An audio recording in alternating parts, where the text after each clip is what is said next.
చెలి మనసే శివధనుసైనది, తొలి చూపుల వశమైనది, బలపు స్వయంవరమైనప్పుడు గెలువనిది ఏది? ఒక బాణము ఒక భార్యన్నది, శ్రీరాముని చిరయసమైనది, శ్రీవారు వరమిస్తే సిరులన్నీ నావి.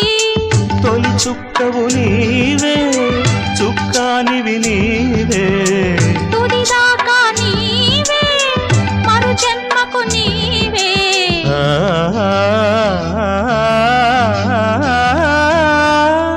జానకి కలగనలేదు రాముని సతి కాగలనని ఏనాడు, రాముడు అనుకోలేదు జానకి పతి కాగలనని ఆనాడు.